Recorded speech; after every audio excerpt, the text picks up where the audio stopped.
ರಾಜ್ಯಪಾಲರ ಭಾಷಣ ನೀವು ಕೇಳಿಸ್ಕೊಂಡ್ರೆ ರಾಜ್ಯಪಾಲರ ಸಮಯವನ್ನು ಕೂಡ ಈ ಸರ್ಕಾರ ವ್ಯರ್ಥ ಮಾಡಿದೆ.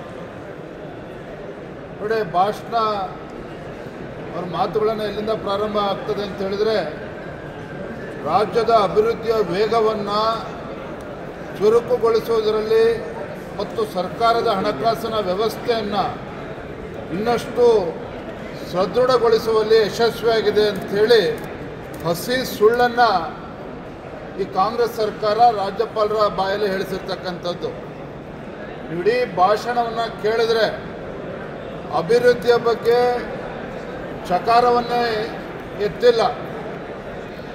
ಪೂರ್ಣ ಭಾಷಣದಲ್ಲಿ ಆದೇಶ ಹೊರಡಿಸಲಾಗಿದೆ, ಕ್ರಮ ಕೈಗೊಳ್ಳಲಾಗುತ್ತದೆ, ಸ್ಥಾಪಿಸಲಾಗುತ್ತದೆ, ಉದ್ದೇಶಿಸಿದೆ, ಈ ರೀತಿ ಭಾಷೆಯನ್ನು ಪ್ರಯೋಗ ಮಾಡಿದ್ದಾರೆ ಹೊರತು ಎಲ್ಲೂ ಕೂಡ ಕ್ರಮವನ್ನು ಕೈಗೊಂಡಿದ್ದೇವೆ, ಅಭಿವೃದ್ಧಿಯನ್ನು ಮಾಡಿದ್ದೇವೆ ಯಾವ ವಿಚಾರವೂ ಕೂಡ ರಾಜ್ಯಪಾಲರ ಭಾಷಣದಲ್ಲಿ ಪ್ರಸ್ತಾಪ ಆಗಿಲ್ಲ. ಯಾವುದೇ ರೀತಿಯ ಅಂಕಿಅಂಶಗಳನ್ನು ಕೂಡ ನೀಡಿಲ್ಲ ಅಂತಕ್ಕಂಥದ್ದು ಸ್ಪಷ್ಟವಾಗಿದೆ.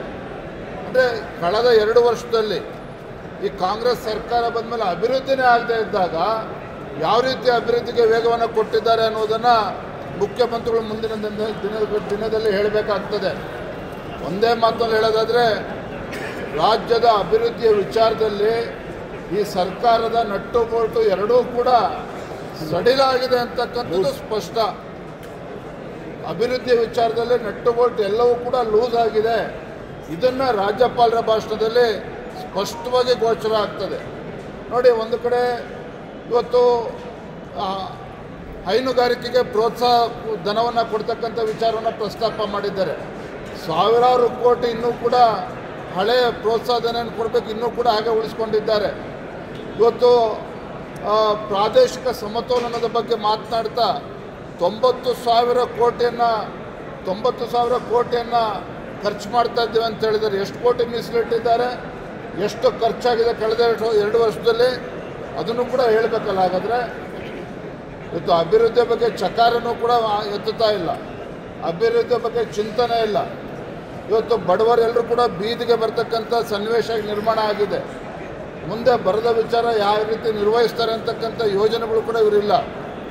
ಒಟ್ಟಾರೆಯಾಗಿ ಹಸಿ ಸುಳ್ಳನ್ನು ಈ ಗೌರವಾನ್ವಿತ ರಾಜ್ಯಪಾಲರ ಬಾಯಲ್ಲಿ ಹೇಳಿಸ್ತಕ್ಕಂಥ ಒಂದು ವ್ಯರ್ಥ ಪ್ರಯತ್ನ ಈ ಸರ್ಕಾರ ಮಾಡಿದೆ ಅಂತಕ್ಕಂಥದ್ದು ಸ್ಪಷ್ಟ.